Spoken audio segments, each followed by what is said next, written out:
আজকের এই সমাবেশে উপস্থিত আমাদের নয়নের মণি গণ অধিকার পরিষদের সংগ্রামী সভাপতি রুহুল হক নূর ভাই সহ মঞ্চে উপস্থিত সকল ভাই ও বোনদেরকে আমার সংগ্রামী সালাম।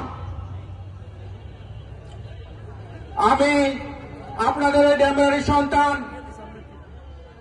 আজকে আমি শুধু আমাদের গণ অধিকার পরিষদ নিয়ে কথা বলবো এবং ঢাকা ৫ নিয়ে কথা বলবো। আপনারা স্বাধীনতার পর থেকে বাংলাদেশে অনেক রাজনৈতিক দল দেখে আসছেন, কিন্তু এমন কোন রাজনৈতিক দল দেখেন নাই যেই দলের প্রধান রাজপথে মার খেয়ে তার দলকে প্রতিষ্ঠা করেছে। ডাকসুর সাবেক বিবি, আমার হৃদয় স্পন্দন, বাংলাদেশের তারুণ্যের আইকন জনাব নুরুল হক নূর কিছুদিন আগে ৫ই আগস্টের পর দুর্বৃত্তর হাতে মার খেয়েছেন রাজপথে আমাদের সাথে। এটা আপনারা সবাই দেখেছেন, বাংলাদেশের প্রত্যেকটা গণমাধ্যমে এটা প্রচার হয়েছে। সেই নুরুল হক নূর ভাইয়ের নিজের রক্ত দিয়ে গড়া গণ অধিকার পরিষদের একজন ক্ষুদ্র কর্মী হিসাবে আমি নিজেকে গর্বিত মনে করছি। আমরা বাংলাদেশে অনেক ফ্যাসিস্টের রাজত্ব দেখে আসছি, কিন্তু আমরা আর কোন ফ্যাসিস্টকে এই বাংলায় রাজত্ব করতে দেব না। আমাদের গণ অধিকার পরিষদের একটাই মার্কা, এটা ট্রাক মার্কা। ঢাকা ৫ আসনে আমার শ্রদ্ধেয় বড় ভাই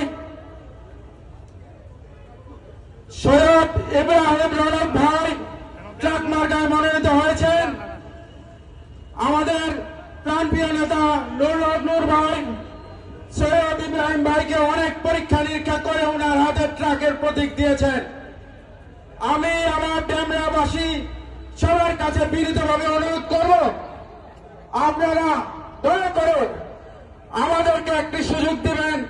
স্বাধীনতার পর থেকে আমার ঢাকা ৫-এর মানুষ অনেক অন্যায় অত্যাচার সহ্য করে এসেছেন। আমরা ট্রাক মার্কা নিয়ে এসেছি আপনাদেরকে ওই ধরনের অন্যায় অত্যাচার থেকে রক্ষা করার জন্য। আমরা ইনশাআল্লাহ আপনাদেরকে কোথাও ছোট হতে দিব না। আমরা যদি ট্রাক মার্কায় ঢাকা ৫-এ দায়িত্বে পাই, আমরা ইনশাআল্লাহ জনগণের হয়ে কাজ করব। আমার প্রিয় নেতা নুরুল হক নূর ভাইয়ের জন্য আপনারা সবাই দোয়া করবেন।